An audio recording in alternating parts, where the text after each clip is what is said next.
Hello everyone, siddhis batch में आपको स्वागत। आज हम लोग बायोकेमिस्ट्री का थर्ड सेशन शुरू करने जा रहे हैं, जिसमें बहुत सारे प्रैक्टिस क्वेश्चन हम लोग डिस्कस करेंगे जो कि प्रीवियस ईयर्स में आए हैं। In addition to that we will also discuss lot of new questions which you may anticipate in the coming years. So let us start a session on biochemistry. तो इसमें हम लोग क्या क्या करने वाले हैं? इसमें जनरली हम लोग बायोकेमिस्ट्री का जो प्रीवियस ईयर्स क्वेश्चन है वो डिस्कस करेंगे, क्योंकि बायोकेमिस्ट्री एक बहुत इंपॉर्टेंट पार्ट है आईआईटी जैम का, आईआईटी जैम बायोटेक्नोलॉजी का, and that will carry maximum weightage, the major weightage of your whole exam. So अगर आपको आईआईटी जैम क्लियर करना है in biotechnology, you have to be really good in biochemistry, because biochemistry is the strength. Okay, and of course we will discuss so many questions on practice questions. So this is going to be a part 3 lesson on biochemistry. Let us start our session. First question, sodium लोराइल sulphate, जिसको SLS या तो SDS sodium डोडेसाइल sulphate दोनों नाम पे बुलाते हैं, that disrupts protein by changing their primary structure, primary and secondary structure, secondary and tertiary structure, secondary tertiary and quaternary structure. देखो, जब हम एसडीएस के बारे में बात करते हैं, एसडीएस इसका दो नेचर है। It's basically anionic detergent. Being detergent in nature, SDS can disrupt the secondary structure. SDS itself is a detergent, इसीलिए एसडीएस इसका प्रोटीन का जो सेकेंडरी स्ट्रक्चर्स है उसको डीनेचर कर सकते हैं। Of course it can denature the tertiary structures as well, and since SDS can add net negative charge to the protein molecule because of its anionic property, so it can denature their quaternary structures as well. तो हम लोग जब HDS के बारे में बात करते हैं कि अगर आप एचडीएस डाल रहे हो प्रोटीन का ऊपर, तो प्रोटीन का कौन कौन सा स्ट्रक्चर अफेक्टेड हो सकता है, उनमें से सिर्फ प्राइमरी स्ट्रक्चर को छोड़कर, क्योंकि primary structure is all about peptide bond formation, right? So HDS has nothing to do in on that aspect. इसीलिए HDS can affect on secondary structure, tertiary structure and quaternary structures, all three. Okay, so please remember it, all three except primary structures. Next, the order of reaction catalyzed by an enzyme at a low substrate concentration is, low substrate concentration मतलब मान लीजिए आप ऐसे देखो, ये जो है substrate concentration versus velocity, Michaelis Menten का ये जो ग्राफ है ये सबको याद होना चाहिए, राइट? क्योंकि बहुत सिंपल सा बात है। यहाँ पे देखो, अगर आप लो सबस्ट्रेट कंसेंट्रेशन मतलब इस पार्ट का बात कर रहे हो, तो यहाँ पे अगर आप सबस्ट्रेट कंसेंट्रेशन को इंक्रीज कर रहे हो, वेलोसिटी भी इंक्रीज हो रहा है, देखो, राइट? सबस्ट्रेट कंसेंट्रेशन इंक्रीज हो रहा है, वेलोसिटी भी इंक्रीज हो रहा है, तो that will come under first order reaction. pseudo first order no, zeroth order no, second order no, तो this part comes under first order reaction. But अगर यहां से देखोगे, मतलब जब सबस्ट्रेट कंसेंट्रेशन आप ज्यादा कर रहे हो, इन हायर सबस्ट्रेट कंसेंट्रेशन, यहां पे अगर इसको इंक्रीज करा रहे हो, बट इसका जो वेलोसिटी है that remains almost constant, so that comes under zeroth order. This is zeroth order, this is first order. Okay, so please keep in mind this part will come under zeroth order, the first part comes under first order. Okay, yeah, so this will come under first order. Next, question number 3, among the following which chemical inhibits the mitochondrial electron transport chain? Among the following which chemical inhibits the mitochondrial electron transport chain? Streptomycin, no, it's an antibiotic. Nystatin, no, same thing. Penicillin, these are all antibiotics. Okay, the nystatin is basically antifungal agent. Penicillin, antibiotic. So these are not inhibitor of mitochondrial electron transport chain. Azide is an inhibitor. This is an inhibitor of cytochrome oxidase. Cytochrome oxidase. Okay, cytochrome oxidase. Okay, so please keep in mind it inhibits, yes, it is an inhibitor of cytochrome oxidase, जो मैंने बोल रहा था आपको, azide acts as an inhibitor of mitochondrial electron transport chain. Next, question number 4. RBC can obtain their energy from. RBC, erythrocyte, can obtain their energy from. No, not from mitochondria, because RBC के अंदर mitochondria भी नहीं है, nucleus भी नहीं होता है, right? So there is no question of getting energy from mitochondria, not from fatty acid synthesis, no, not from glycosyl cycle, anaerobic glycolysis. Yes, RBC को energy मिलता है from anaerobic glycolysis. Okay, so please keep in mind. एक important question है. Next, question number 5. Pepsin, which digests protein, do not digest the cells of intestine. Why?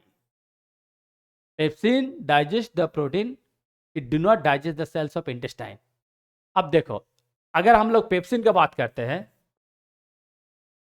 Okay, यहाँ पे हम लोग दो टिश्यू का बात कर रहे हैं, एक तो है स्टोमक, एक तो है इंटेस्टाइन. स्टोमक का जो पीएच होता है, स्टोमक का जो पीएच है, this is basically 1.2 to 2, right. Intestine का जो पीएच है, this is 6 to 7.5, 6 to 7.5. And अगर हम लोग पेप्सिन का बात करते हैं, pepsin act only in acidic pH. तो जब पीएच 1.2 to 2 होगा, that's why it acts in stomach, not in intestine. क्यों? क्योंकि इंटेस्टाइन का पीएच है 6 to 7.5. तो वो पीएच फेवरेबल नहीं है पेप्सिन का एक्ट करने के लिए, क्योंकि pepsin requires acidic pH. Intestine cells do not have protein, so no, this is not correct. Half-life of pepsin is very low. No, sorry, pepsin acts only in acidic pH. Yes, pepsin acts only in acidic pH, which is favorable in stomach, 1.2 to 2. That's why pepsin can be favorable in in stomach. Pepsin do not digest intestine protein. No, this is wrong. Okay, so your answer will be pepsin acts only in acidic pH. Next, question number 6. Osmotic potential in plant cell is maintained by. जब हम लोग osmotic potential की बात करते हैं in plant cells, तो इसमें कौन सा ऑप्शन करेक्ट होगा? Proline and beta glycine, histidine, glycine and lysine. देखो, proline and beta glycine both are osmoprotectant. Osmoprotectant, ठीक है. हम लोग अगर बीटा ग्लाइसिन की बात करते हैं, it acts against cold stress, it acts against salt stress. And अगर हम लोग प्रोलिन का बात करते हैं, this acts against redox stress. ठीक है, both are osmoprotectants. Proline and beta glycine both are osmoprotectants. Beta glycine basically acts against cold stress as well as salt stress, whereas prolin acts against redox stress. And histidine is not correct answer, and lysine is also not correct. So your answer will be yeah, the first answer, prolin and beta glycine. Yeah. Next, chalo, question number 7. The best example of regulation of enzyme by reversible covalent modification. Best example of regulation of enzymes by reversible covalent modification. Phosphorylation, acetylation. देखो, glycosylation को मैं consider नहीं करूंगा यहाँ पे. Proteolytic cleavage, no. Acetylation भी, acetylation and deacetylation in case of histone you have seen, right. In case of histone you have seen for gene expression, histone acetylation and deacetylation. But अगर हम लोग ज़्यादा से ज़्यादा एंजाइम का बात करते हैं, most of the cases, your answer will be phosphorylation. You will see n number of examples in case of glycolysis, in case of TCA cycle, in case of glycogen metabolism.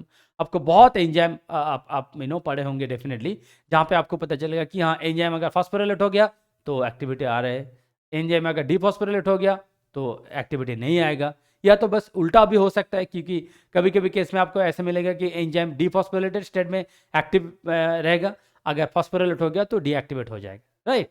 तो अगर majority की बात करते हैं, answer भी phosphorylation. But of course acetylation is also applicable for gene regulation in case of histone you have studied, but the thing is in majority of the cases अगर हम लोग मेजोरिटी का बात करते हैं तो ऑफ कोर्स फॉस्फोरिलेशन, क्योंकि phosphorylation एक ऐसा एक ऐसा इवेंट है मॉडिफिकेशन का जो कि रिवर्सिबल कोवैलेंट मॉडिफिकेशन के अंडर पे आते हैं.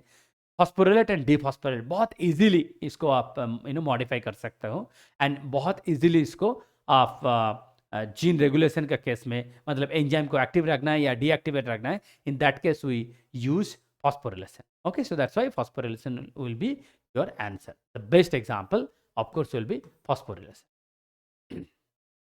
Next question number 8. देखो, the isolytic point of alanine is 6. Okay, if alanine is dissolved in a buffer of pH 3 and subjected to electrophoresis, it will not migrate to either anode or cathode.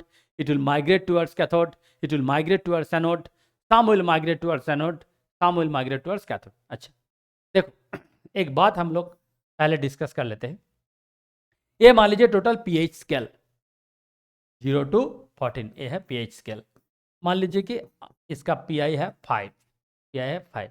तो on the basis of pI you can divide the whole pH scale. On the basis of PI, you can divide the whole pH scale. तो मान लीजिए कि ये जो part है यहाँ पे pH लेस देन PI है, ये जो पार्ट है यहाँ पे pH ग्रेटर देन PI है, राइट? तो for an example let's say pH 3 है, pH 3 is less then 5, and मान लीजिए कि pH 9 है, pH 9 is greater than 5, right? क्योंकि आइसोलेटिव पॉइंट यहाँ पे हम लोग 5 कंसिडर किए फॉर एन एग्जाम्पल. तो इस पार्ट में क्या होगा, जिस पार्ट में pH is less than PI, जिस पार्ट में pH is less than PI, the charge will be positive. Why?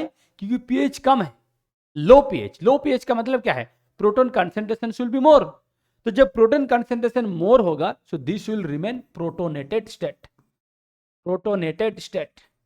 And ये जो पार्ट है जहां पे pH ज्यादा होगा, pH ज्यादा मतलब प्रोटॉन कंसंट्रेशन कम हो जाएगा, so this is basically known as deprotonated state. Deprotonated state. So this part will be negatively charged. तो जब pH PI से कम होगा, चार्ज will be positive. जब pH PI से ज्यादा होगा, charge will be negative. Okay, इसको प्लीज याद रखो. This is the most important part. तो यहाँ पे देखो PI है 6 एंड pH है 3. तो 3 इज लेस देन 6, मतलब pH is less than PI. तो जब pH लेस देन PI, तो प्रोटीन का कौन सा स्टेट रहेगा, प्रोटोनेटेड या deprotonated? Protonated, right? So protonated मतलब protein will remain positively charged. अगर प्रोटीन का पॉजिटिवली चार्ज्ड हो गया, so towards which side will it migrate? It will migrate towards negative side, मतलब it will migrate towards cathode, right? So it will migrate towards cathode. This is so easy, this is so easy, right? समझ में आया? Okay. Yeah, so it will migrate towards cathode. Next, an enzyme has glutamic acid 76 and aspartic acid 52 at active site. Okay, the PI for glutamic acid is 5.6 and for aspartic acid is 4.5. The enzyme functions when glutamic acid is in protonated form and aspartic acid is in deprotonated form. All right. So the pH where the enzyme will show maximum activity, which pH? All right. अच्छा देखो, एक enzyme है यहाँ पे, एक तो है glutamic acid, दूसरा है एस्पार्टिक एसिड. ओके, अच्छा इन दोनों का पीआई कितना है? ग्लूटामिक एसिड का पीआई है 5.6, एस्पार्टिक एसिड का पीआई है 4.5. ओके, अच्छा क्या लिखा है यहाँ पे? Enzyme functions will be maximum when glutamic acid will be protonated, this will be protonated, and aspartic acid will be deprotonated. All right. अच्छा पहले एक बार देख लो यहाँ पे जो मैंने बोल रहा था. यहाँ पे मान लीजिए कि 0 to 14 है, ये है आपका PI, ये है PI. तो pH less than PI and pH greater than PI, right? जब pH लेस देन PI होगा, दिस विल बी प्रोटोनेटेड. जब pH greater than PI, it will be deprotonated, right? आपको क्या चाहिए? Glutamic acid should be protonated. Glutamic acid का pH कितना है? Sorry, glutamic acid का PI कितना है? 5.6. तो अगर ग्लूटामिक एसिड का PI है 5.6 एंड आपको एक ऐसा कंडीशन चाहिए जिसमें glutamic acid should remain in protonated state, that means ये जो PI, ये जो ऑप्शन है, ऑप्शन मतलब ये जो pH वाला ऑप्शन है, this pH should be less than 5.6. देखो किसमें है लेस देन 5.6? इसमें है लेस देन 5.6, इसमें लेस देन 5.6. तो आप ऑप्शन सी को हटाओ, ऑप्शन बी को भी हटाओ, ठीक है? You can keep A and D, क्योंकि दोनों लेस देन 5.6। तो इन दोनों का केस में glutamic acid should be in protonated state, right. अच्छा, इसमें और एक चीज है जो कि बोल रहा था, aspartic acid should be in deprotonated. Aspartic acid कब डीप्रोटोनेट होगा? जब इसका pH will be more than 4.5, right, तभी जाके pH will be more than PI। So pH should be more than 4.5। तो आप देखो इन दोनों जो ऑप्शन था 4.5 एंड 5.05, दोनों में से किसका किसका वैल्यू 4.5 से ज्यादा होगा? 5.5, मतलब 5.05 इसका वैल्यू होगा 4.5 से ज्यादा, तभी जाके aspartic acid will be in deprotonated state, right. So your answer will be D, your answer will be D. क्योंकि अगर आप 5.05 का बात करते हो, 5.05 इज लेस देन 5.6, राइट। तो अगर pH लेस देन 5. pH अगर लेस देन PI हो रहा है तो ग्लूटामिक एसिड का चार्ज क्या होगा? पॉजिटिवली चार्ज, मतलब प्रोटोनेटेड। एंड अगर pH वैल्यू PI से ज्यादा हो रहे हैं तो एस्पार्टिक एसिड का स्टेटस क्या होगा? Deprotonated, right. So it will be negatively charge. That means if you consider 5.05, it will satisfy both. What? It will make glutamic acid protonated as well as aspartic acid deprotonated. दोनों satisfy हो रहे हैं, right? That means 5.05 will be the right answer when you can expect, the maximum function of enzyme. So answer will be D. Your answer will be D. Yes, 5.05 will be your answer. Next, question number 10 देखो. An amino acid contains no imidazole group in its side chain. Okay, it is titrated from pH 0 to pH 14. All right. Which of the following ionizable state is not observed during the entire titration of pH ranges from 0 to 14? Okay, wonderful question. Wonderful question. ठीक है।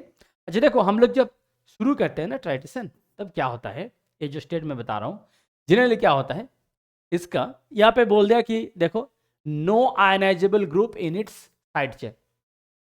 तो R group में जो group होना था वो ionisable नहीं होगा। तो अगर आर ग्रुप आयनाइजेबल नहीं होगा तो कौन सा और दो ग्रुप रहेगा जो आयनाइजेबल हो सकता है? एक तो है आपका अल्फा कार्बोक्सिल ग्रुप, दूसरा होगा अल्फा अमाइनो ग्रुप, राइट। तो देखो, जब एकदम हम लोग pH 0 से बात करते हैं, pH मान लीजिए 0, यहां से हम लोग चलेंगे pH 14 तक, ऐसे आएगा, राइट। तो यहाँ पे जो फर्स्ट आएगा एकदम pH 0 अगर कंसिडर करते हो, एकदम pH 0 वाला, वहां पे क्या होगा? देखो NH3 रहेगा प्लस NCOOH, क्योंकि दिस इज द कंडीशन। अरे ये तो RNH रहेगा, इसका छोड़ो। This is the condition which represents high protonated state, top protonated state, top most protonated state, ठीक है। इसलिए NH3 प्लस NCOOH रहेगा। अच्छा, यहाँ से pH थोड़ा चेंज करो, pH यहाँ से pH थोड़ा चेंज करो मतलब 0 to मान लीजिए 2 3 ऐसे कुछ करो, तो क्या होगा? डीप्रोटोनेट हो जाएगा। कहाँ से डीप्रोटोनेट होगा? अब देखो कहाँ से डीप्रोटोनेट होगा, ये जो COO है, यहाँ से COOH से एक H हट जाएगा, right, it will become COO minus. तो दिस साइड एज यूजुअल रहेगा NH3 प्लस, एंड यहाँ पे जैसे था RNH ए रहेगा। नेक्स्ट इसको और थोड़ा डीप्रोटोनेट करो, इसको और डीप्रोटोनेट करो, तब क्या होगा? ये जो NH3 प्लस था यहाँ से आप निकलेगा, NH2 हो जाएगा। यहाँ पे तो ऑलरेडी निकल गया था, राइट, RNH हो गया। देखो, ये एक एमाइनो एसिड है जहाँ पे इसका पॉसिबिलिटीज है 3 आयनाइजेबल ग्रुप का।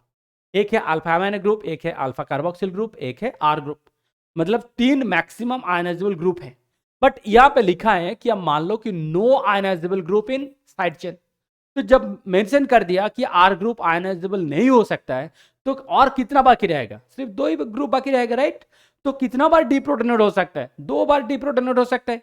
देखो, डीप्रोटोनेशन का क्या मतलब है? अगर मेरे पास प्रोटॉन है, I can donate proton. So if I have 2 protons, how many times I can be deprotonated? Maximum 2 times. अगर मेरे पास 2 प्रोटॉन है, मैं 2 ही प्रोटॉन दे सकता हूं। How can I give you 3 proton? Understood? It is so simple. So if I have 2 protons, I can maximum donate 2 protons, right? तो मेरे पास 3 chances था, including R group 3 chances था, बट यहाँ पे लिखा है कि R ग्रुप में कोई आयनाइजेबल ग्रुप है नहीं। तो अब मेरे पास सिर्फ दो ही बचा है, एक तो है अल्फा कार्बोक्सिल ग्रुप, एक है अल्फा अमाइनो ग्रुप। तो मेरे पास दो ही प्रोटॉन है, तो कितना टाइम मैंने प्रोटॉन को दे सकता हूं? दो टाइम दे सकता हूं, एक कार्बोक्सिल ग्रुप से दे सकता हूं, एक अमाइनो ग्रुप से दे सकता हूं। अंडरस्टूड? तो जब मेरे पास दो ही है तो मैं दो ही टाइम डीप्रोटोनेट हो सकता, राइट? इसीलिए दो टाइम यहाँ पे डीप्रोटोनेट होगा। एक बार होगा अल्फा कार्बोक्सिल ग्रुप से फर्स्ट टाइम, एंड दूसरा बार होगा अल्फा अमाइनो ग्रुप से। अंडरस्टूड? तो यहाँ पे तीन स्टेट आपको मिलेगा। एकदम पहला वाला स्टेट जो कि फुल और प्योर प्रोटोनेटेड है, ये टोटल प्रोटोनेटेड स्टेट है, ये है टोटल प्रोटोनेटेड स्टेट, राइट? और ये जो लास्ट वाला स्टेट है ये है टोटल डीप्रोटोनेटेड, ये है टोटल डीप्रोटोनेटेड। और जो बीच वाला है ये है partial deprotonated, partial deprotonated. Why partial deprotonated? क्योंकि सिर्फ अल्फा कार्बोक्सिल ग्रुप से प्रोटॉन निकला, अल्फा अमाइनो ग्रुप से प्रोटॉन नहीं निकला, नेक्स्ट स्टेप में ये निकला, राइट? सो आप देखो ये जो तीन स्टेट है, यहाँ पे चार ऑप्शन दिया है कि कौन सा स्टेट यहाँ पे नहीं है, कौन सा स्टेट नहीं है। देखो NH2 and COO minus A group है, हाँ है, NH2 and COO minus A group है। NH3 प्लस COOH है, NH3 प्लस COOH ए ग्रुप भी है, मतलब ए स्टेटस भी है। NH3 plus COO minus, NH3 plus COO minus ए भी है। NH2 एंड COOH, ऐसा देखिएगा, जब आपको NH2 मिल रहा है तो COO माइनस होना चाहिए, राइट? जब NH2 मिल रहा है तो it will B COO minus. So this state is not observed and this state will not be observed. Okay, so this will be answer. Answer will be D. ठीक है? Yeah, answer will be fourth one. अब देखो question number 11. The position of collagen triple helix in a Ramachandran plot is that. अगर हम लोग Ramachandran plot का बात करते हैं, देखो रामचंद्रन प्लॉट से आपको बहुत क्वेश्चन मिलेगा, ठीक है? ये है -180, ये है +180, ये भी है +180 भाया 0 डिग्री, राइट? ये है। तो कोलाजन हेलिक्स आपको कहाँ मिलेगा? कोलाजन हेलिक्स आपको यहाँ मिलेगा, कोलाजन हेलिक्स आपको यहाँ मिलेगा, ठीक है? ये है सेकंड क्वाड्रेंट। तो this is basically top left side, right? So this is B top left side, collagen helix आपको मिलेगा टॉप लेफ्ट साइड में, right? Yes, top left side में आपको मिलेगा। Next question number 12. The most effective protein denaturant form of guanidinium when used in equimolar concentration is guanidinium. गुआनिडिनियम का कौन सा फॉर्म है जो कि यूज करते हैं हम लोग प्रोटीन डिनेचुरेशन के लिए? Guanidinium hydrochloride, guanidinium hydrochloride, yes, guanidinium hydrochloride. Okay, एक बार देखो, ये जो गुआनिडिनियम हाइड्रोक्लोराइड है, this is basically a strong caotrop, basically a strong caotrop, and it is one of the most strongest denaturants which is used in physiochemical studies of protein folding. Protein folding में हम लोग इसको use भी कर सकते हैं, ठीक है? So guanidinium hydrochloride, so please remember guanidinium hydrochloride. Next, what is the minimum number of NTPs required for the formation of one peptide bond during protein synthesis? एक प्रोटीन सिंथेसिस करने के लिए एक मिनिमम नंबर ऑफ एनटीपी कितना होना चाहिए? देखो बहुत इंटरेस्टिंग क्वेश्चन है, इसको हम लोग डिस्कस करेंगे इन अ डिफरेंट वे। देखो मान लीजिए एक पॉलीपेप्टाइड है यहाँ पे 100 अमाइनो एसिड है। अगर 100 अमाइनो एसिड वाला एक पॉलीपेप्टाइड जिसको हम लोग को सिंथेसाइज करना है, तो यहाँ पे देखो फॉस्फेट का रिक्वायरमेंट कहाँ क्या होगा? फॉस्फेट का रिक्वायरमेंट कहाँ क्या होगा? नंबर 1, इनिशिएशन जो स्टेज है, इनिशिएशन जहाँ पे राइबोसोमल असेंबली होगा, वहाँ पे 1 फॉस्फेट लगेगा, ठीक है? अच्छा, नंबर 2, टीआरएनए चार्जिंग, क्योंकि टीआरएनए तो अमीनो एसिड को ब्रिंग करेंगे, राइट? अमीनो एसिड को लाएगा कौन? टीआरएनए। तो हर एक अमीनो एसिड, जब ये जो टीआरएनए का स्ट्रक्चर है, देखो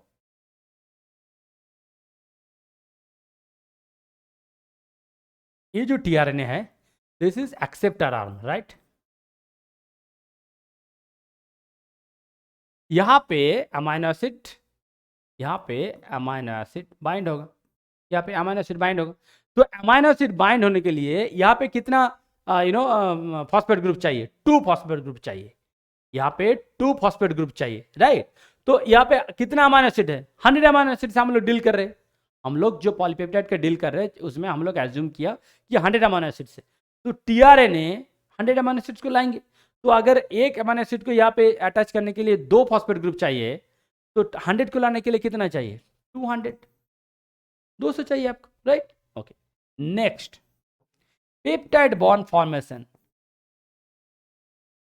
peptide bond formation, peptide bond formation मतलब जोड़ना है, फर्स्ट अमीनो एसिड के साथ दूसरा अमीनो एसिड जोड़ना है। तो अगर आपको आपका पॉलीपेप्टाइड में 100 अमीनो एसिड से, तो कितना लिंक होगा, 99 लिंक होगा, राइट। अगर 100 अमीनो एसिड से लिंक कितना होगा, 99।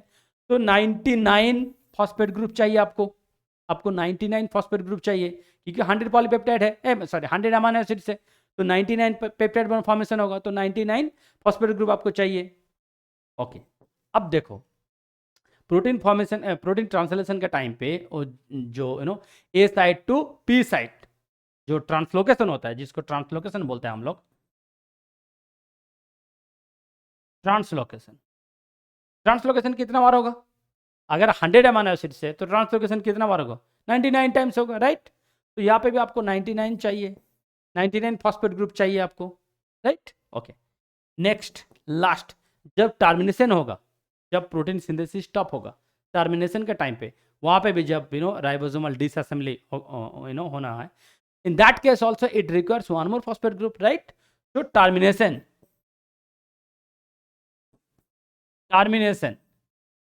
also needs one more phosphate group, right? तो कितना हो रहा है, देखो टोटल फॉस्फेट कितना हो रहा है, यहाँ पे 1 200 99 99 1, this is basically 400, this is basically 400, right. अब देखो 100 अमीनो एसिड्स के लिए आपको 400 फॉस्फेट ग्रुप चाहिए, तो रफली हर एक अमीनो एसिड के लिए कितना चाहिए, 4 ही चाहिए आपको, राइट। 4 चाहिए, या 4 चाहिए, समझ में आया कि नहीं। ओके, या it will B 4। Next, the free energy del G of a dissolved solute increases with solute concentration, decreases with solute concentration, is independent of solute concentration, depends only on temperature. Okay, अच्छा देखो, मान लीजिए यहाँ पे एक glass है, ठीक है, जहाँ पे मान लीजिए कि 100 ml वाटर है, 100 ml वाटर है, एंड यहाँ पे मान लीजिए शुगर है 10 ग्राम, 10 ग्राम है शुगर, राइट।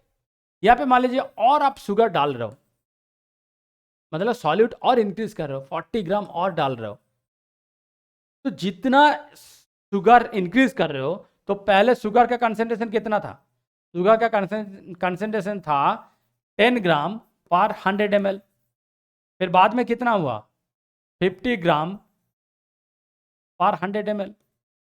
तो आप इसका जो सॉल्यूट का जो कंसेंट्रेशन है, इसको आप इंक्रीज कर रहे हो, तो सॉल्यूट का कंसेंट्रेशन जब इंक्रीज करोगे, तब यहाँ पे क्या होगा, उसका फ्री एनर्जी क्या होगा, फ्री एनर्जी भी इंक्रीज होगा, क्योंकि free energy increases along with the increase in solute concentration, right. तो जब सॉल्यूट कंसेंट्रेशन इंक्रीज कर रहे हो, so free energy increases with the solute concentration, free energy decreases with solute concentration, no, free energy is independent solute concentration, no, depends on temperature, no. तो first answer will be correct, क्योंकि आप dissolve solute जो है, जो dissolve solute जो है उसको increase कर रहे हो, तो जब डिजॉल्व सॉल्यूट का कंसेंट्रेशन इंक्रीज कर रहे हो, तो डेफिनेटली इसका जो जो फ्री एनर्जी है, free energy will also increase, right. Yeah, so that this will be correct answer. Next, चलो question number 15, an alpha helix is a peptide और a protein is characterized by hydrogen bonds and a characteristics diagonal angles. Choose the right combination. Okay, चलो alpha helix पहले एक बार देख लेते हैं कि alpha helix, right handed alpha helix जो है वो कौन सा क्वाड्रेंट पे आएगा। Right handed alpha helix will come to the third quadrant, right, this will come to third quadrant, यहाँ पे आएगा राइट हैंडेड अल्फा हेलिक्स। तो अगर यहाँ पे आएगा राइट हैंडेड अल्फा हेलिक्स, तो फाई एंड साई वैल्यू को क्या होगा, minus, phi and psi value minus कहाँ पे देख लो, यहाँ पे माइनस, यहाँ पे माइनस, यहाँ पे दूसरा है, यहाँ पे भी माइनस है। ओके फाइन, अच्छा एक तो हो गया। दूसरा, आपका जो पॉलीपेप्टाइड चेन है that will be N terminal to C terminal, right. तो अगर N terminal to C terminal हो रहे हैं तो यहां पे जो मैं बता रहा हूं आपको, जो हाइड्रोजन बॉन्ड होगा COONH, एंड यहाँ पे फिर दूसरा COONH जो है, राइट। तो क्या होना चाहिए, ये जो ऑक्सीजन है कार्बोनिल ऑक्सीजन, एंड ये जो एमाइड है, एमाइड हाइड्रोजन, इसके साथ इसका होना चाहिए link for hydrogen bond. So this will be of nth, this will be of n plus fourth, right. So ये जो कार्बोनिल ऑक्सीजन है, carbonyl oxygen will be involved with amide hydrogen.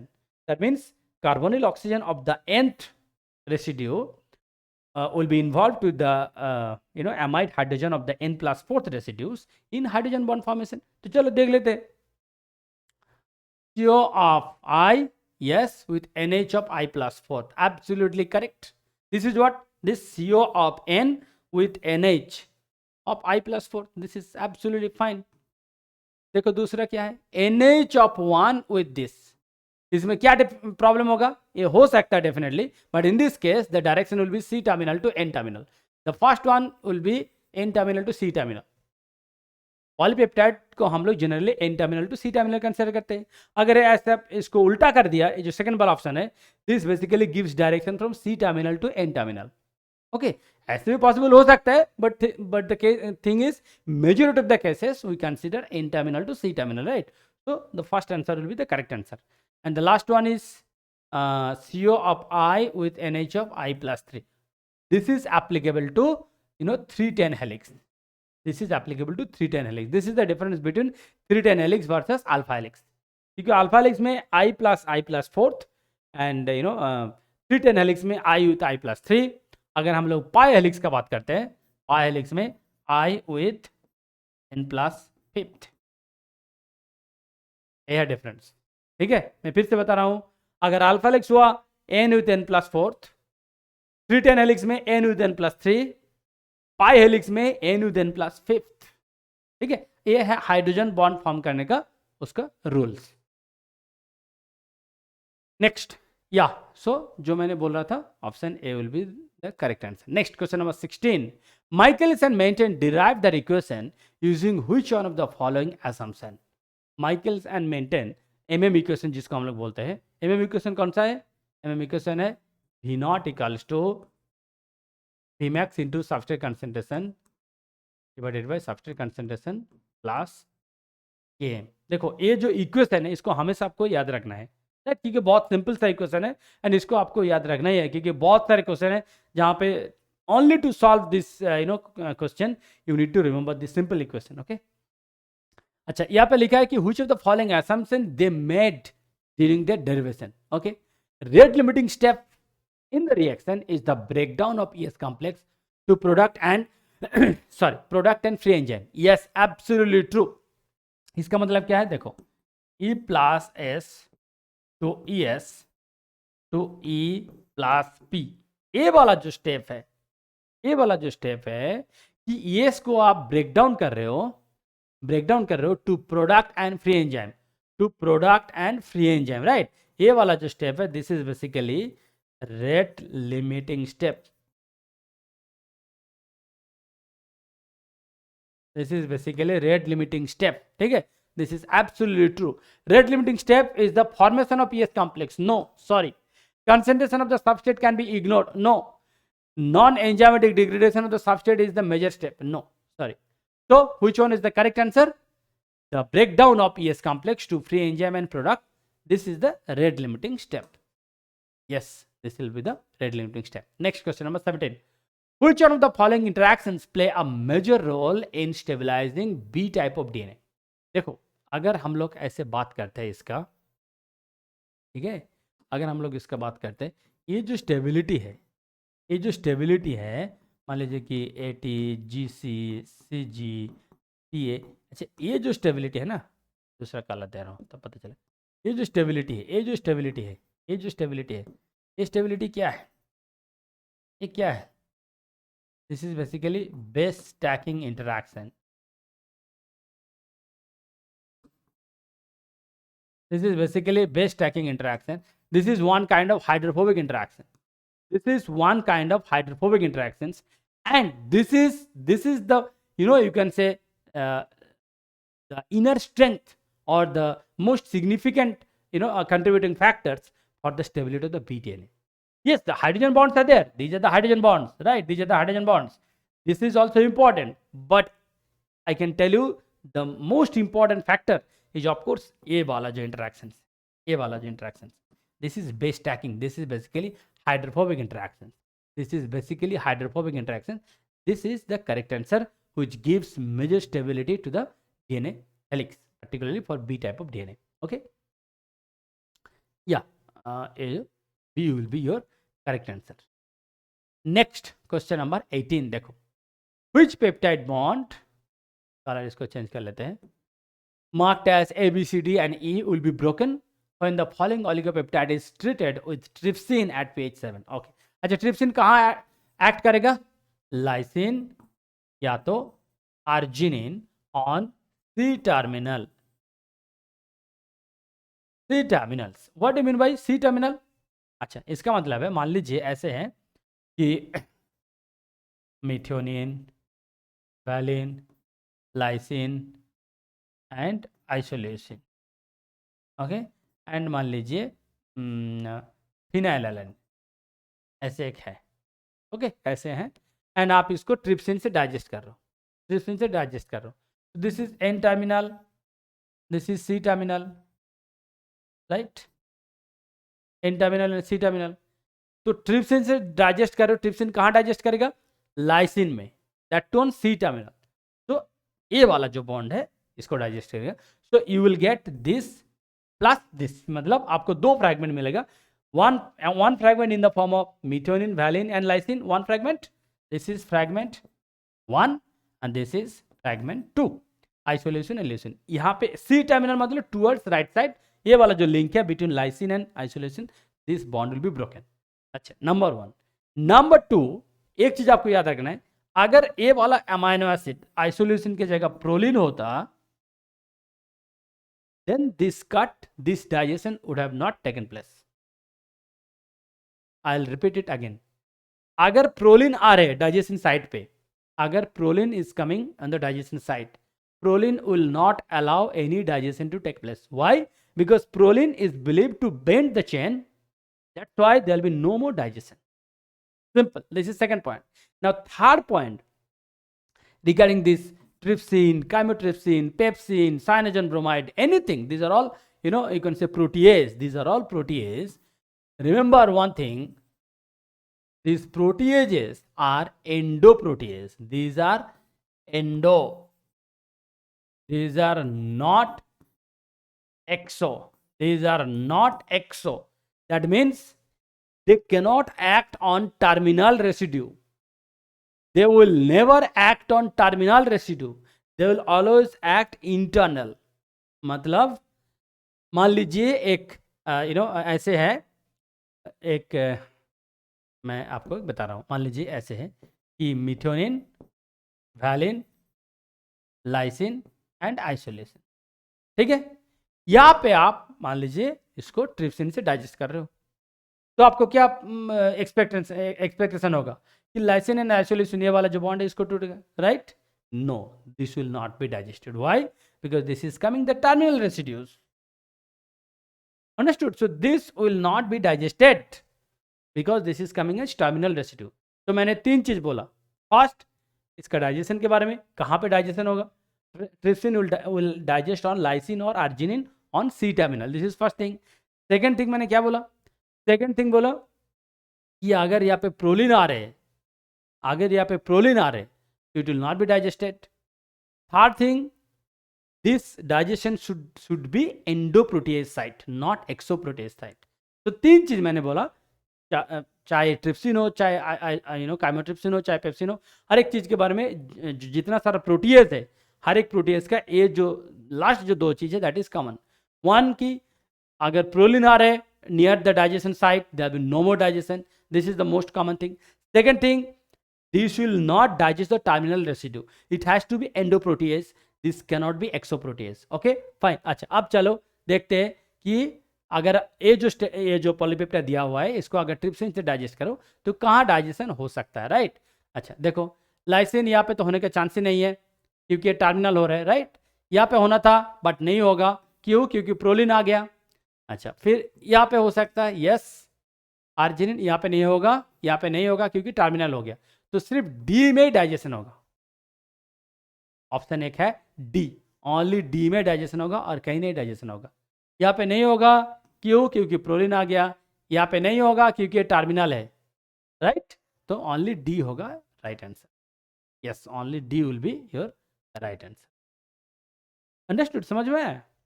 Okay. Next, question number 19. An enzyme catalyzed reaction was measured in the presence and absence of an inhibitor of an uncompetitive inhibition. All right, uncompetitive inhibition. Uncompetitive inhibition में क्या होता है? Only Km is increased? No. Both Km and Vmax are decreased? Yes. Only Vmax is decreased? No. Both Km and Vmax are not affected? No. Okay, so please remember uncompetitive inhibition में क्या होता है? देखो, अगर मैं schematically इसको represent करूँ, E plus H2S to E plus P. ओके, जो इनहिबिटर है, inhibitor can bind to this,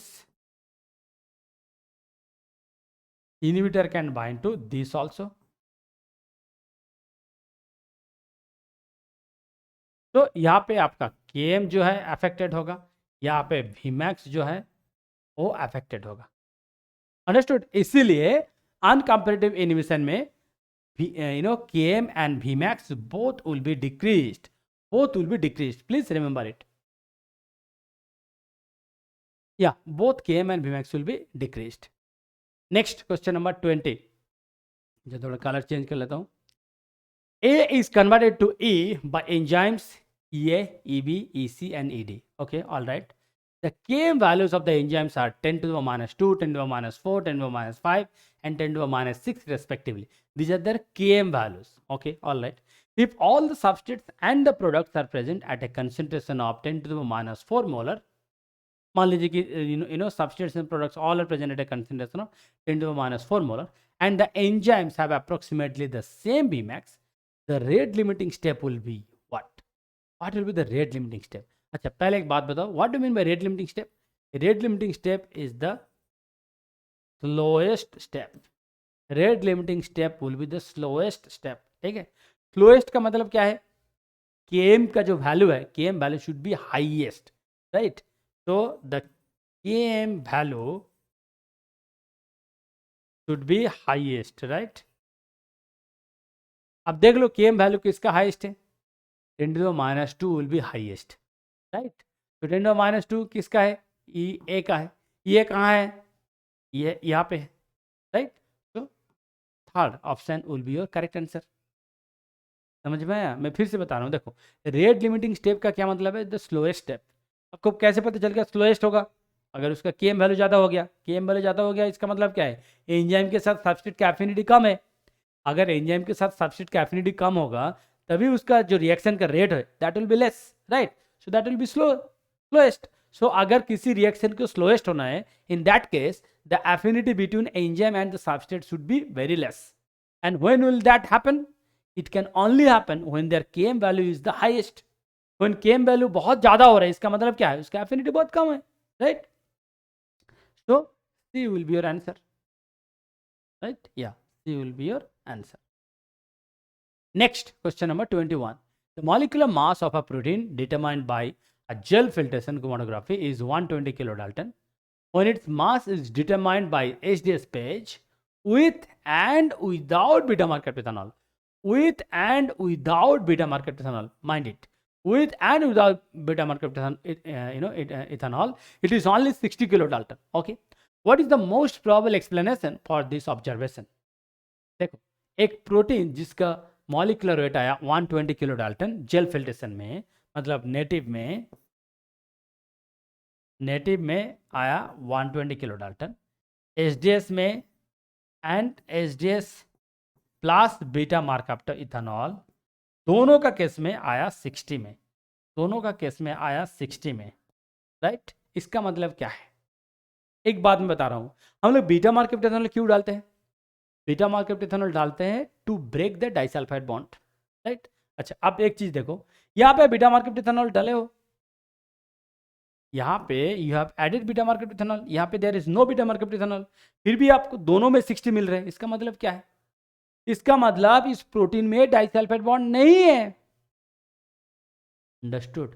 अगर प्रोटीन में डाइसल्फाइड बॉन्ड होता, मान लीजिए ऐसे मैं बता रहा हूं, प्रोटीन का 2 सब यूनिट है, A has 60, A has 60 and both are linked by disulphide bond. Okay, अगर दोनों are linked by disulphide bond ऐसे होते, तब क्या होता? ये जो एचडीएस वाला है ना, एचडीएस में आपको बैंड मिलता 120 में। क्यों? क्योंकि तो यहाँ पे तो आप बीटा मार्केट इथेनॉल नहीं डाल रहे हो, ये सिर्फ एचडीएस है, यहाँ पे बीटा मार्केट इथेनॉल डाल रहे हो, राइट? तो जब यहाँ पे बीटा मार्केट इथेनॉल नहीं डाल रहे हो, सो 60-60 should not be separated, 60-60 should remain United, तो 60-60 शुड अपीयर एज 120, क्योंकि दोनों तो ज्वाइंट है, 60-60 दोनों सेपरेटेड नहीं है, राइट? तो जब दोनों में आपको 60 में मिल रहा है, इसका मतलब क्या है?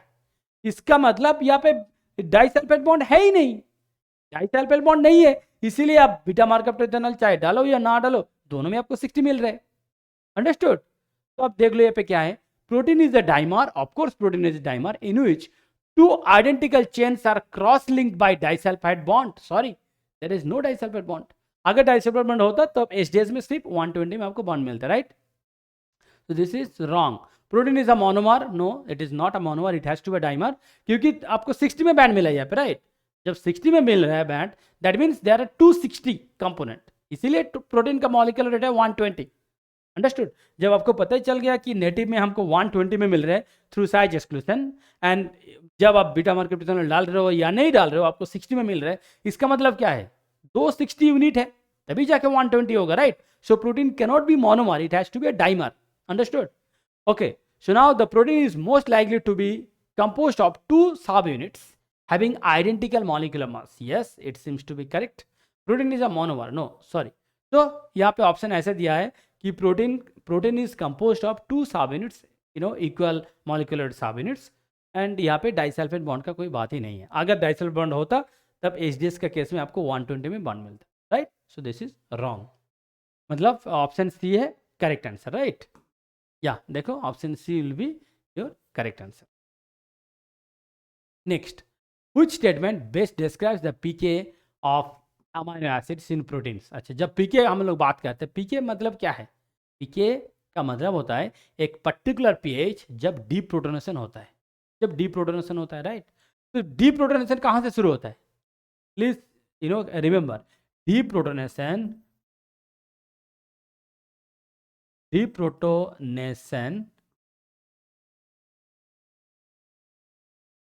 starts with alpha carboxyl group. Always remember, it starts with alpha carboxyl group followed by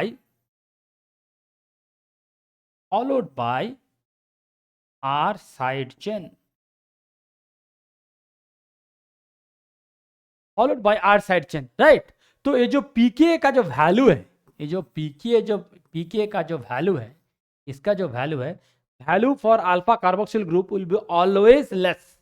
It will be always less. Why? Because deprotonation starts with alpha carboxyl group only, followed by side chain.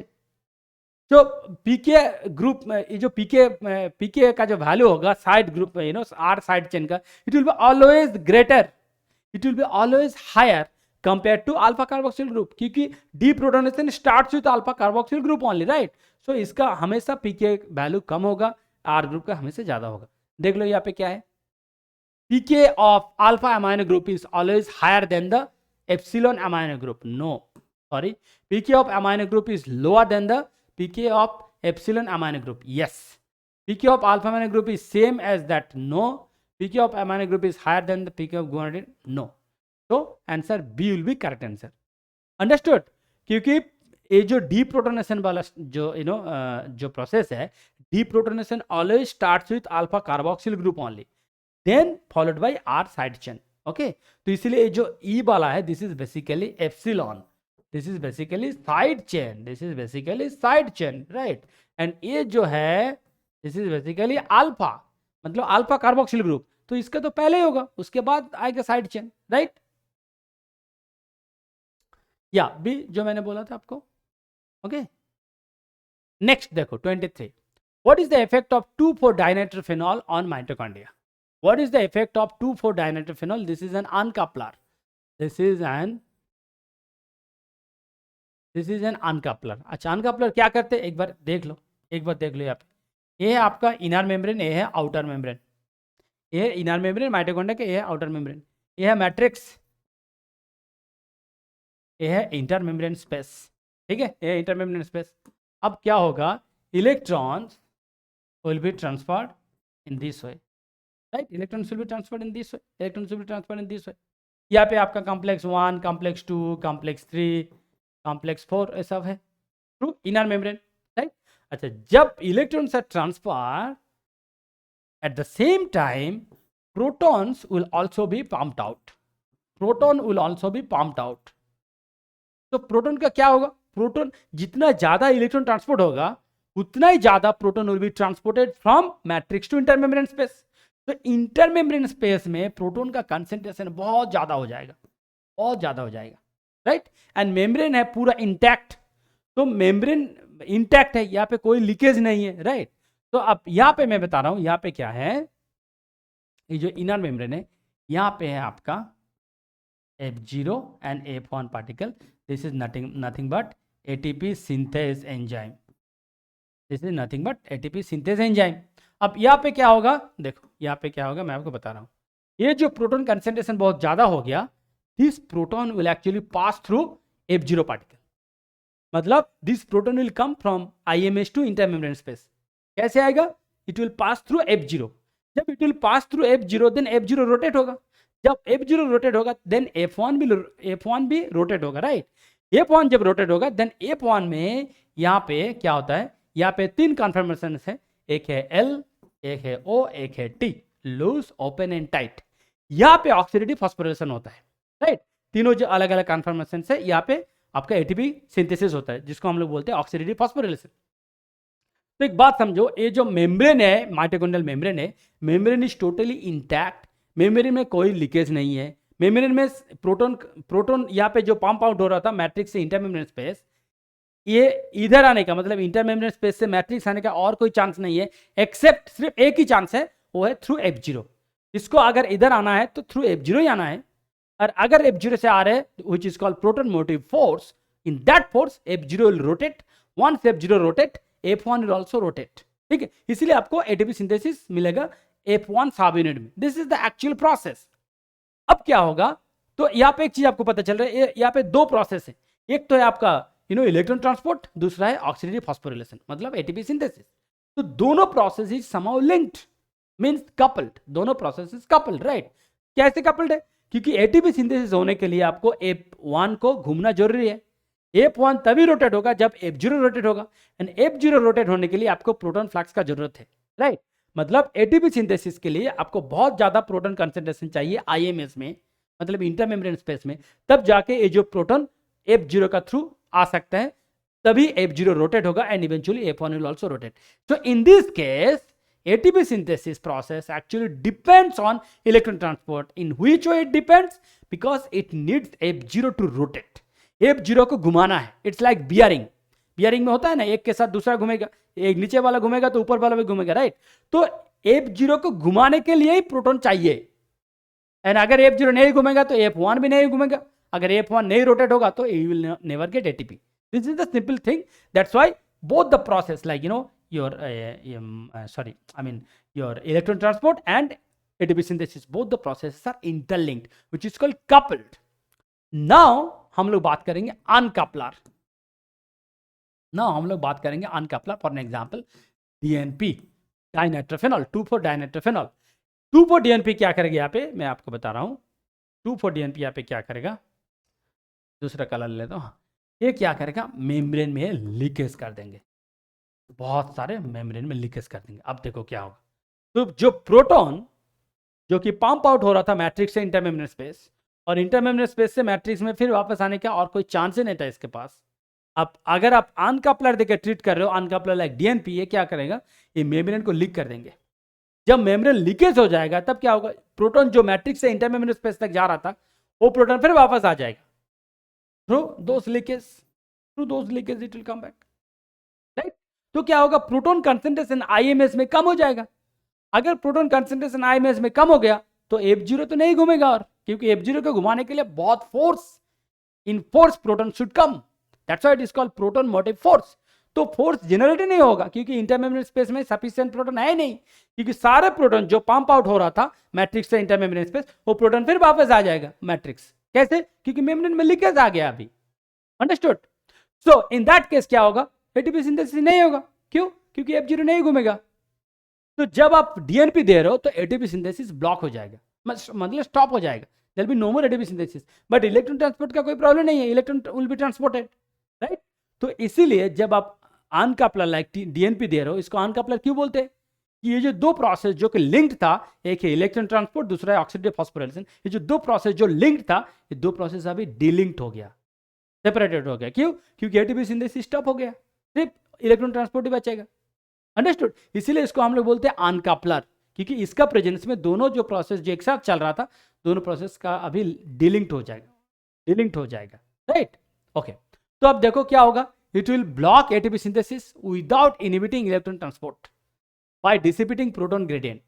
यहाँ पे लिखा है it will block ATP synthesis without inhibiting electron transport bye dissipating proton gradient. Absolutely true. It blocks electron transport. No, it will not block electron transport. It will block ATP synthesis. It blocks electron transport. No, sorry. Interacts directly with the ATP synthesis, ATP synthesis and inhibits its activity. No, sorry. So the first answer will be correct. Means it blocks ATP synthesis without inhibiting electron transport and by dissipating proton gradient. Proton gradient collapse हो जाएगा.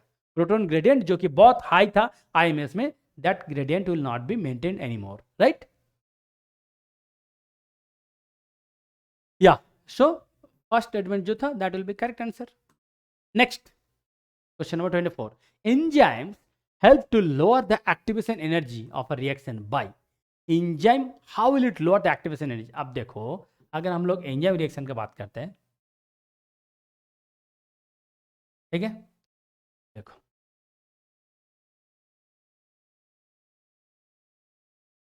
ठीक है, अच्छा देखो, एक है ए वाला, एक है ए वाला, ये है डेल जी अनकट, ये है डेल जी कैट, ओके, राइट। अब मैं बता रहा हूँ यहाँ पे देखो, ये जो एनर्जी लेवल है यहाँ से यहाँ ज़्यादा आ रहे हैं, ज़्यादा एनर्जी चाहिए इसको, तो ज़्यादा एनर्जी चाहिए क्योंकि this is uncatalysed reaction. And जो कैटलाइज्ड है यहाँ पे देखो सिर्फ इतना ही चाहिए, तो इसको कितना कम चाहिए? इतना कम चाहिए। इसको बोलते हैं del G B. Del G B मतलब इसको बोलते हैं बाइंडिंग एनर्जी। बाइंडिंग एनर्जी ये जो कम हो रहा है ना, एक्टिवेशन एनर्जी कम हो गया जब एंजाइम आ गया पिक्चर में। कैटलाइज्ड मतलब क्या? Enzyme involve. अनकैटलाइज्ड मतलब एंजाइम इन्वॉल्व नहीं है, तो इसमें देयर इज नो एंजाइम, इसमें एंजाइम है। तो ये जो एंजाइम इन्वॉल्व है जिसको हम लोग डेल जी कैट बोल रहे हैं, इतना ही कम एनर्जी चाहिए। क्यों? क्योंकि जो एक्टिवेशन एनर्जी था सबस्ट्रेट का, ये इतना कम हो गया, इतना अमाउंट कम हो गया, राइट, इतना अमाउंट कम हो गया। इसको बोलते हैं बाइंडिंग एनर्जी। ये बाइंडिंग एनर्जी है क्या? बाइंडिंग एनर्जी क्या है मैं बता रहा हूं।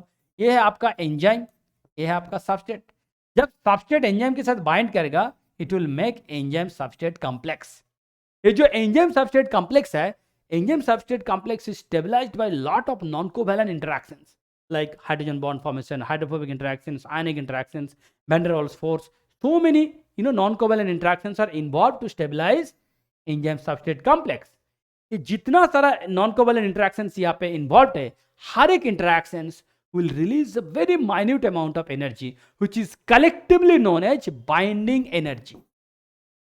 Which is collectively known as binding energy, जिसको बोलते हैं डेल जी बी। और ये जो डेल जी बी है, ये del G B enzyme substrate को दे देंगे, बोलेगा कि आपको इतना अमाउंट चाहिए था, मैं आपको इतना अमाउंट दे रहा हूँ।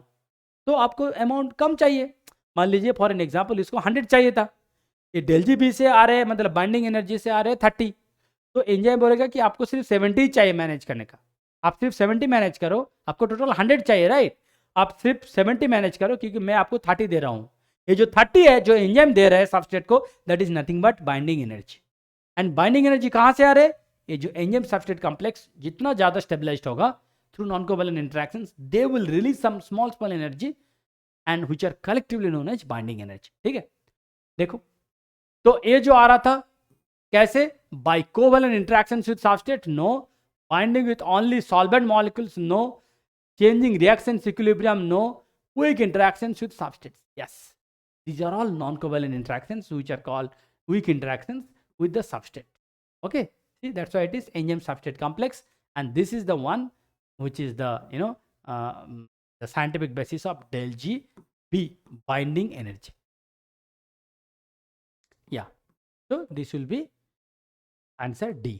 Next, the peptide unit C alpha CO NH C alpha is planar.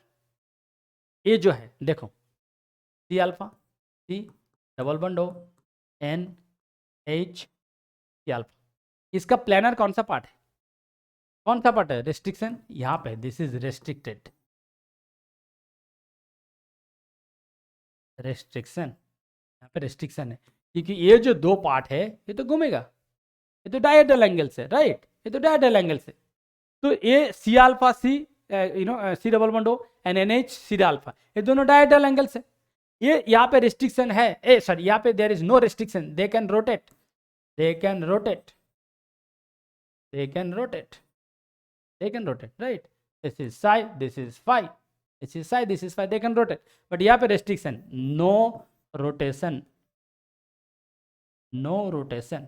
ठीक है, तो ये जो प्लानर है due to restriction around C alpha C, no CN, restriction around CN, restriction around this hydrogen bond between carbonyl oxygen and amino hydrogen of the peptide backbone, no, sorry, so due to restrictions around CN, okay, yeah, so due to restriction around CN. Next 26 देखो, consider the structureless oligopeptide, बहुत बड़ा oligopeptide दिया हुआ है, the number of bonds that will be cleaved by trypsin and chymotrypsin treatments separately R, कितना मिलेगा? Okay, अच्छा चलो देखते हैं किससे आप डाइजेस्ट करोगे, ट्रिप्सिन से एंड काइमोट्रिप्सिन। ओके, तो ट्रिप्सिन कहाँ डाइजेस्ट करेगा, डाइजेशन करेगा lysine and arginine, lysine and arginine C terminal काटर, दोनों सी टर्मिनल काटर है। अच्छा, यहाँ पे काइमोट्रिप्सिन कहाँ क्या होगा? काइमोट्रिप्सिन होगा आपका टायरोसिन, फिनाइलएलानिन एंड ट्रिप्टोफैन, ये भी सी टर्मिनल है, सी टर्मिनल कटर, ये भी सी टर्मिनल कटर। ओके, तो चलिए शुरू करते हैं पहले ट्रिप्सिन से, पहले शुरू करते हैं ट्रिप्सिन से। के एंड आर, कहाँ के है? यहाँ पे आर तो नहीं हो रहा है, तो कितना होगा? ए है ट्रिप्सिन, ये ट्रिप्सिन। ओके, चलो नेक्स्ट कैमोट्रिप्सिन, कैमोट्रिप्सिन YFW, वाई यहाँ पे होगा, यहाँ पे होगा, राइट।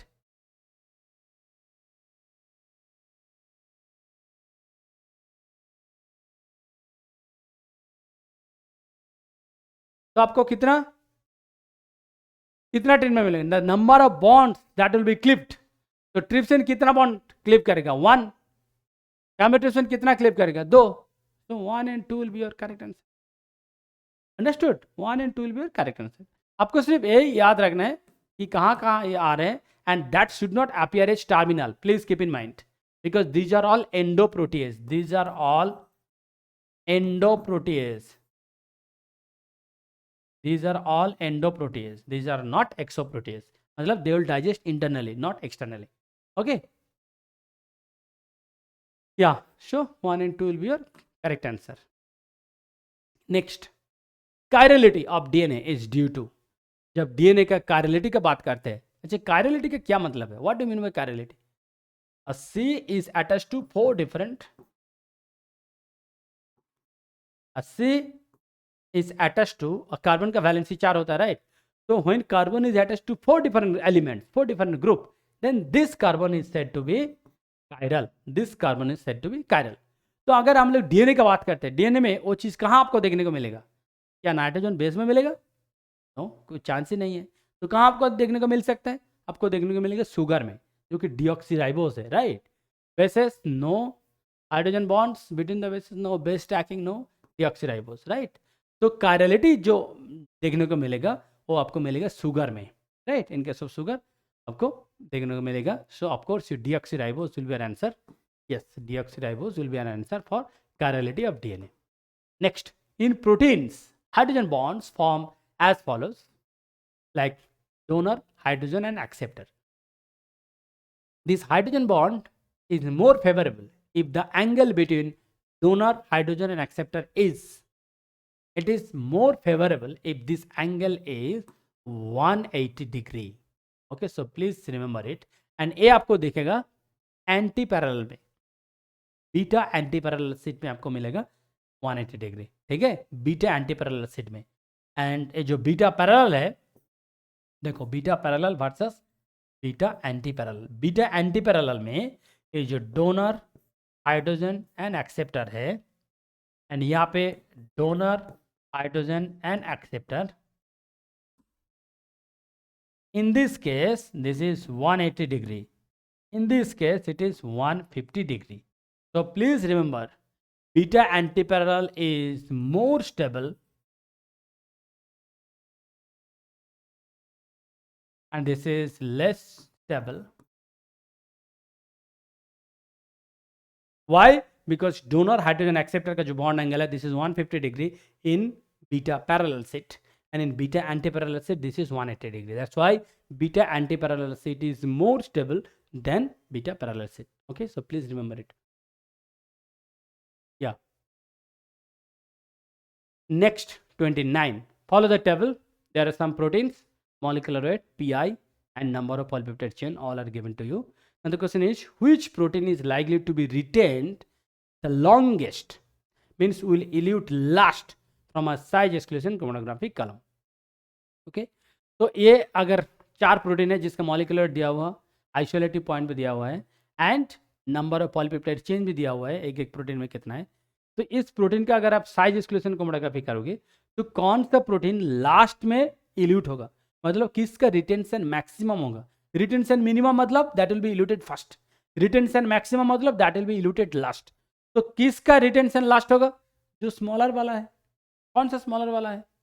160 वाला, मतलब प्रोटीन बी। प्रोटीन बी, इसका कितना पॉलीपेप्टाइड है this doesn't matter at all in size exclusion. In size exclusion आपको ये पता नहीं चलेगा कि कितना इसका पॉलीपेप्टाइड चेन है। ये यहाँ पे इसको निकालने के बाद जब इसको आप नेटिव में रन कराओगे with HDS plus beta mercaptoethanol में इसको देखोगे, then you will understand how many units are there, how many units are there, क्योंकि यहाँ पे टोटल प्रोटीन आएगा, नेटिव में टोटल प्रोटीन आएगा। Native is equivalent to size exclusion, native is equivalent to size exclusion, right. तो अगर native में run कराओगे तो यहाँ पे आएगा मान लीजिए 360 है तो यहाँ पे 360 में मिलेगा एक सिंगल बैंड। अगर मान लीजिए कि यहाँ पे 3 सब यूनिट है, यहाँ पे आपको 3 सब यूनिट मिलेगा। अगर ये होमोपॉलीमर है मतलब 120 का है तो यहाँ पे 120 में मिलेगा 3, मतलब 120 में सिंगल बैंड मिलेगा। अगर यहाँ पे 3 मॉलिक्यूलर रेट अलग अलग है, मान लीजिए ऐसे है, इसको मान लीजिए ऐसे है 200, 100 एंड 60, तो यहाँ पे आपको ऐसे मिलेगा 200, 100 एंड 60, ये मिलेगा बीटा मार्कअप इथेनॉल ट्रीटमेंट में, ठीक है। बट जब आप साइज एक्सक्लूजन कर रहे हो या तो नेटिव पे चला रहे हो तो यहाँ पे कितना यूनिट है that doesn't matter, you will always get a single band. Okay, तो कौन सा रिटेंशन, किसका रिटेंशन सबसे ज्यादा होगा, which one will be eluted last, the lowest molecular rate, मतलब protein B will be your answer, ठीक है। या protein B will be your answer. Next देखो question number 30, a polypeptide is cleaved into peptides by treatment with trypsin and cyanogen bromide. Okay, तो trypsin मतलब T से होगा, cyanogen bromide मतलब C से होगा. Okay, and the peptides are purified and sequenced. All right, peptide को आप purify भी किए हो, finally sequence भी किए हो. The sequences of the peptides from N terminal to C terminal are shown below. ठीक है, trypsin peptide करने के बाद मतलब trypsin digestion करने के बाद आपको 3 फ्रैगमेंट मिला, T1, T2, T3, T4, 4 fragment मिला. साइनोजन ब्रोमाइड ट्रीटमेंट करने के बाद आपको C1, C2, C3 3 फ्रैगमेंट आपको मिला. तो आपको यहाँ पे आपको बोलना है based on the sequence overlapping peptides generated by the treatment with both trypsin and cyanogen bromide, which of the peptides could represent the N-terminus of the peptide? कौन सा पेप्टाइड है जो कि N-terminus होगा? अच्छा एक बात बताओ, यहाँ पे मैं यहाँ पे एक छोटा चीज आपको दिखा रहा हूँ.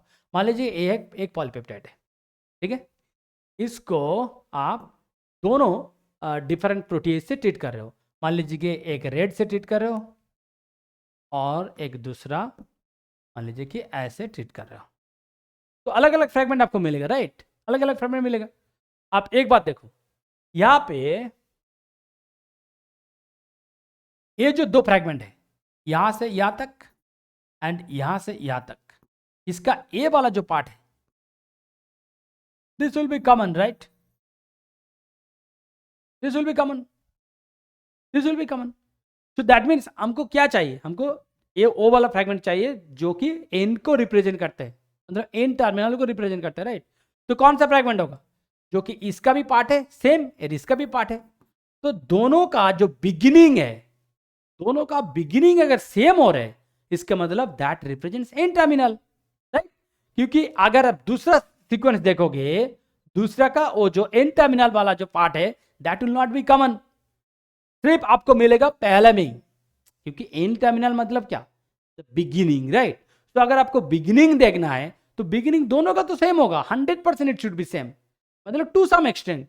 इन केस ऑफ अगर आप रेड तक कंसिडर करो तो यहां से यहां तक होगा, अगर ब्लू कंसिडर करो तो यहां से यहां तक.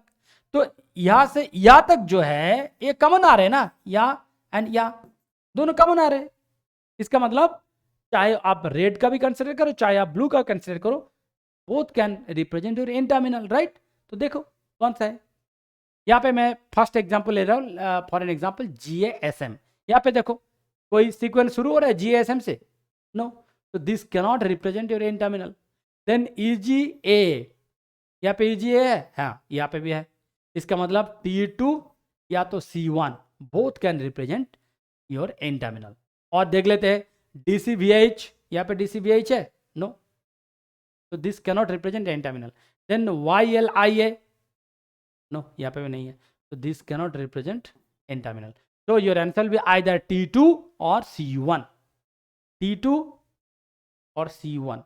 Yeah, T2 or C1. This will represent N terminals. N terminals मतलब the sequence through which the polypeptide begins its sequencing. Okay? तो जिससे शुरू हो रहा है, N terminal मतलब शुरुआत वाला जो है. So that will be okay. So C1 will be either C1 or T2, दोनों ही हो सकता है. या देखो C1 है. Okay. Before I say thank you, so please, I wish you all good luck for the exam. So please practice those because biochemistry will play an important role. Let me tell you, biochemistry से आपको बहुत conceptual question मिलेगा, and we have done an exceedingly well because I'm sure that I have touched almost all the part in all 3 my sections. I took total 3 sessions on biochemistry. So please follow it, and I'm sure you'll do good. Thank you so much.